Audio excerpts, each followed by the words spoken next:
The daycare attendant's eyes only slowly adjusted to the light that was shining in his face. His endoskeleton ached under pressure he couldn't quite grasp. The man above him, receding hairline, glasses, calming smile. It was Kevin, the on-duty engineer of the pizza Plex. The guy who just a few weeks ago repaired his animatronic shell after an event he didn't quite remember. The robot shifted his gaze back to the light. He knew humans felt pain when staring directly at it, but he didn't. He liked how the light rays danced across his sensors as he slowly shook his head from left to right. However, as the robot was distracted, Kevin reached up to the machine's head and inserted something. And suddenly, he was blind. He couldn't speak or hear. It was a similar feeling to when his other half took over. The scary few seconds when his body was converted into something else. However, this was different. He didn't lose his awareness. He was fully awake as he lost all control over his senses. Why was he down here again? Oh yes. They wanted to modify him. Whatever that meant. Hey kiddo, can you hand me the screwdriver? Size 13. Asked the mechanic as he looked up from your security tablet. Huh? There was a reason you didn't become a mechanic. You were very illiterate when it came to machines. In fact, you had difficulty remembering which way screws went. Kevin looked at you expectantly. You know, by now I could have gotten it myself. With a bright red face, you leaned to your left as you rummaged through Kevin's toolbox. They're ordered correctly. Just pick the right number. 1, 2, 3, 4. The numbers are etched into them. You blinked. In the twilight of parts and services, you couldn't quite make them out. I think I found it, you said. You offered it to the man, who took it with a smile. Say, Kev, what's this all about again? Kevin's smile turned cheeky. Well, let's see. As he turned the screw loose that was bothering him, he began to explain. 6 months ago, the pizza Plex burned down. Well, not fully, but just enough to close it. You nodded. Yeah, I read about that in the news. The man sighed. Ugh. Well, in that case, let me skip ahead a little. Kevin began to explain that the company was very much in turmoil. They had just begun repairing their reputation after years of conspiracy theories, and failed reopenings of other restaurants, some even without animatronics. As a final push, they invested into the mega pizza Plex, which was a raving success. Sadly, though, they were accident-prone, even after all this time, and skipped out on many important maintenance work whenever possible. Despite that, the financial gain Fazbear Entertainment was making outweighed these issues, and soon the company expanded with more smaller franchises. The main pizza Plex becoming the blueprint from which franchise owners could purchase modules to add to their own restaurants. Fazbear Entertainment was lucky they so aggressively pushed franchises throughout America, as the sudden destruction of the pizza Plex would have doomed the corporation for another generation. So, what exactly happened that day? Kevin shrugged. Nightclub was found dead. No idea about that. Then Freddy was gone, and most importantly, Roxy Raceway and large bits of the building were forcefully moved underground, and after we repaired it, which I don't even want to imagine the expenses, led to us reopening in a few days and hiring you as a replacement for the unfortunate victim of what happened. You blinked. But how did this all start? The fire, I mean. Sinkhole. Sinkhole destroyed half of the pizza Plex. Oh. Yeah, if it wasn't for DJ Music Man's emergency protocols, we would have lost the other animatronics too, not just Freddy. What I mean is they went to him for protection from the flames, and thank God they did that. Saved us a lot of data, you know, since the servers are gone and only the eternal saves are left. Kevin took a step back to the side, finally letting you see his work. You raised an eyebrow. Well, kiddo, what do you think? I feel like this is my masterpiece. A work of art. In front of you on the work table lay the daycare attendant, with a few key differences. His lower half was replaced by 8 tentacle-like appendages, covered in a dark blue silicone. The complexity of the machinery being beyond your understanding of robotics.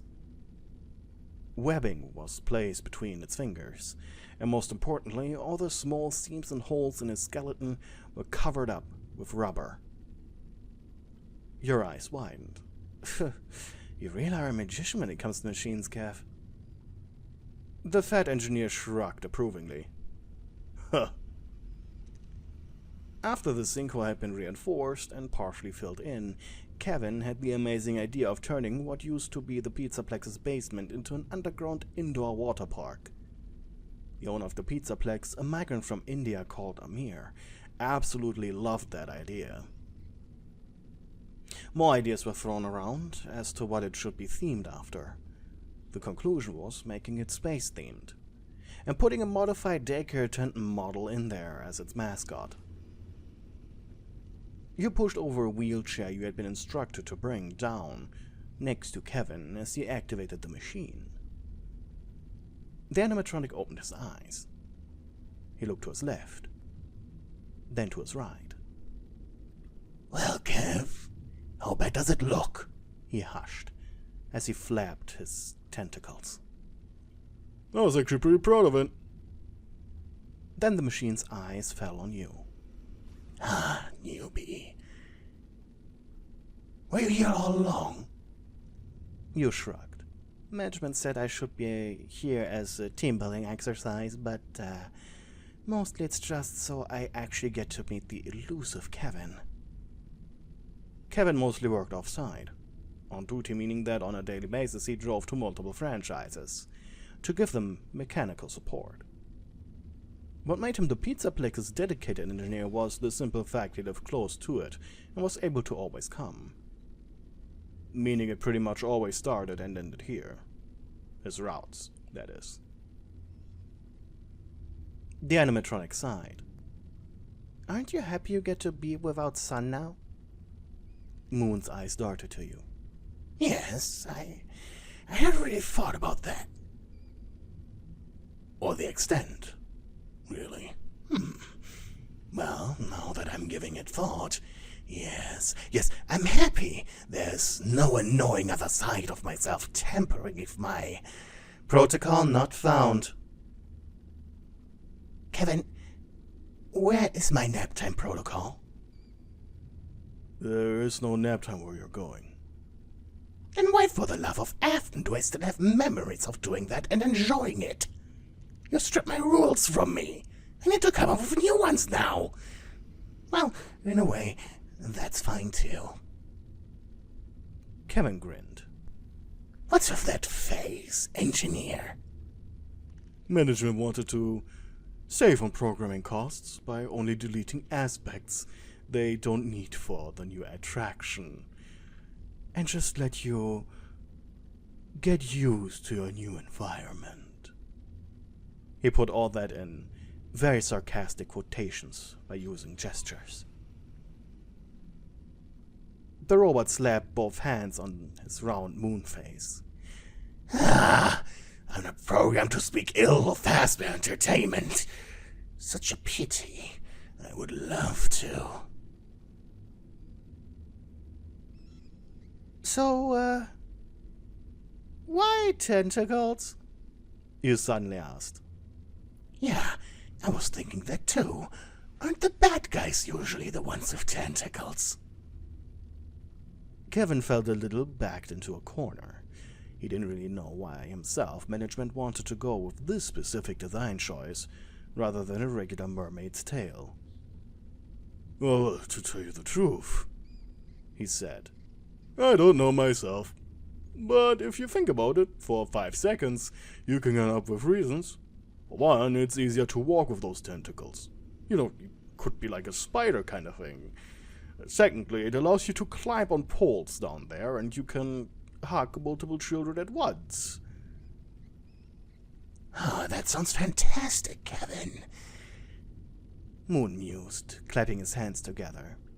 Well, I'm happy now. So, does this mean I'm now allowed to walk around during the day? I'm no longer attached to that wretched goody two-shoes.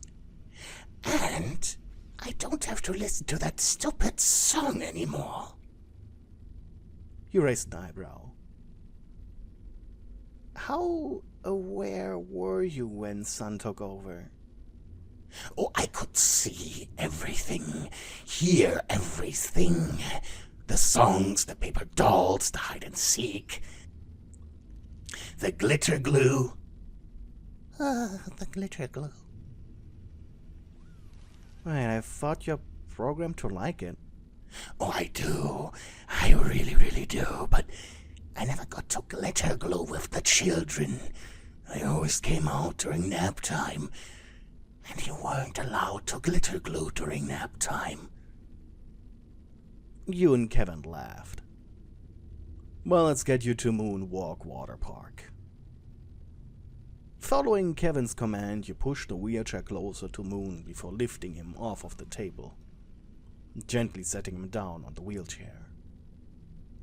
The animatronic was a little too big, and sorting his tentacle was a nightmare. And after about 10 minutes, he was secured. Hey kid, when you bring Moon into the water park, put him into the kiddie pools first. That's where he will be spending most of his time anyways. Got it, Kev. You continued pushing Moon through the pizza Plex. You were about halfway to the water park when suddenly... Okay, why do people talk all over me?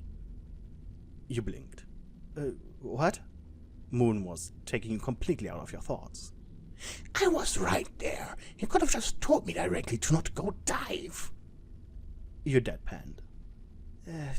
Because I can only say it by sounding harsh. Please don't make me explain. It's because I'm property, is that it? Yes. The robot grumbled as you pushed him into the elevator. That stupid attraction better be great, or else I will be angry for the rest of the night. You had seen Spacewalk. You were sure he'd love it. Soon you pushed Moon through the entryway of the attraction. The entire complex was underground, so there was no way natural sunlight could conceivably be put down here. Moon looked to his left and then to his right, looking at naked rock walls. A bit oppressive, isn't it? He muttered. But then his eyes fell upon the entrance. The cavern was dome-shaped, about the size of the atrium, maybe just slightly bigger. Held in place by massive steel beams. If the robot had a heart, it would start beating faster. The entire ceiling of the complex was covered in tiny holes, in which LED lights had been put, while the rocks around them were painted in a deep dark blue. The color specifically chosen as it perfectly swallowed the reflection of the water. This didn't ruin the aesthetic of space. The attraction had 5 areas. A regular swimming area made up of 2 bigger pools, one of which created mild waves. An adventure place, which was a singular large round pool with a climbing frame and large buoyant silicone rocks that were attached to metal wires for children to climb on. The large structure even had water cannons on top of it. A lazy river went around the entire complex. And the aforementioned kiddie area had shallow water fountains and springs. The deepest the kiddie area got was knee-deep. The final area was the chill-out zone for adults. It was a bar in the middle of a shallow pool with stools that were attached to the ground, and 3 jacuzzis. The water of the pools was illuminated with cyan lights, making it look like the liquid inside of a glow stick. The animatronic was oohing and awing, something you didn't even realize the grumpy machine was capable of. I think I could die here, muttered the machine happily. Wait, what? The robot looked at you. Have you never entered a place and thought to yourself, this is so beautiful, I'd like to spend my last moments here, newbie? Well, this is it for me. That ceiling could fall down right now and I would die happily. You gave the machine a forced smile. I just didn't expect you'd be able to say something dark like this. That's all. The robot chuckled. I've been built with an understanding of symbolism, metaphors, and poetry. It's to tell the little brats bedtime stories for when they have trouble fulfilling their nap time. But nap time is over now, ain't it? You exhaled sharply through your nose. You really like that, huh? I was built for it. Of course I miss it. I miss it already. You pushed Moon's wheelchair over to the kiddie pools where he slid off, his hard plastic shell crashing into the shallow water. And for a moment he lay there, motionless. You gulped. Moon? My senses tell me this water's incredibly cold, he mumbled. You sighed in relief and now sat yourself down into the wheelchair. I mean, nothing is hooked up to the heating jet.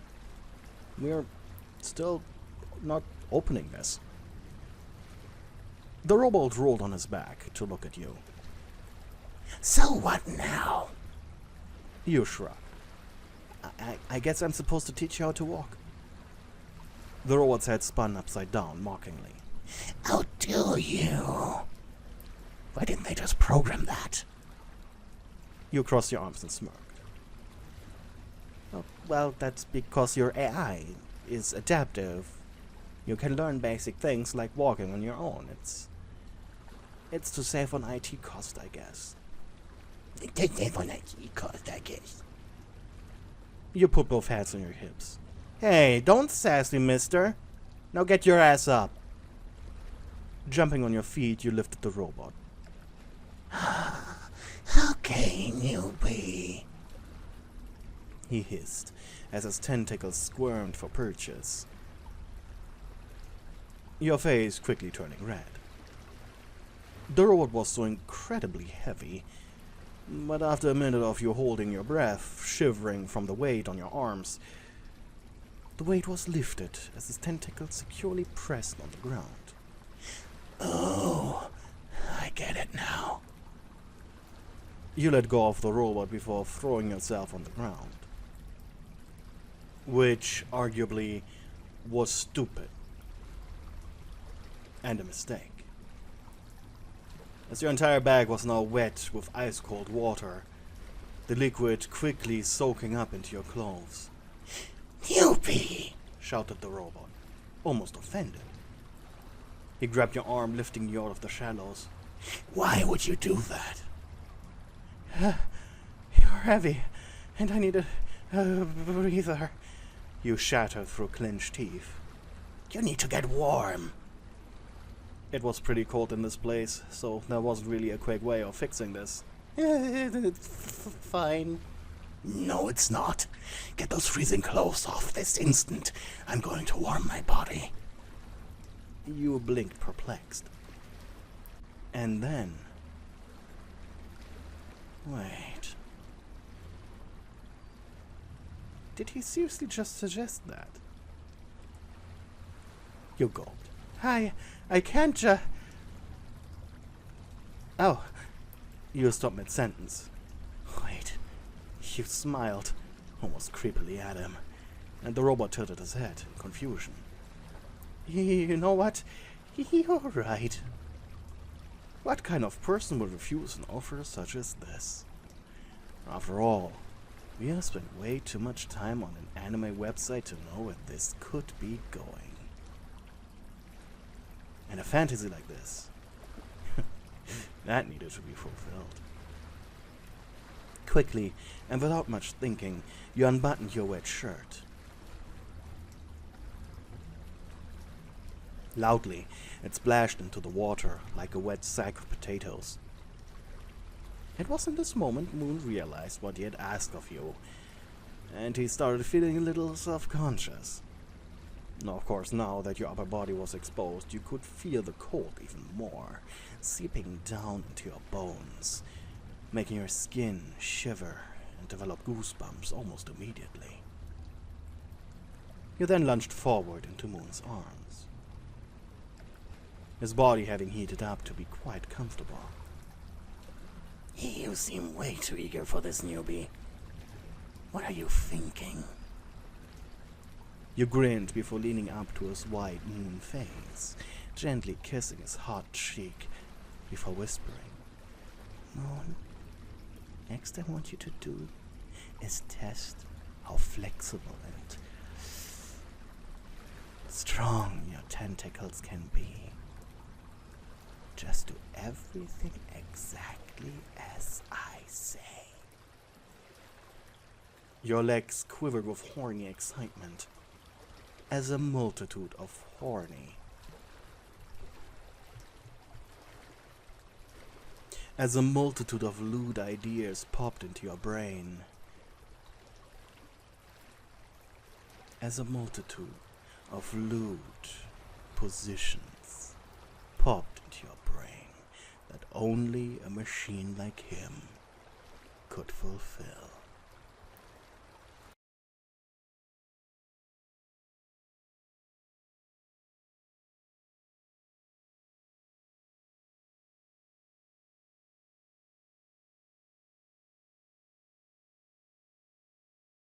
Hey, thank you for watching my video until the end. If you're new here, I hope you stick around and watch a few more. But before I say goodbye, I'd like to remind you to like the video and subscribe. That really helps the YouTube algorithm.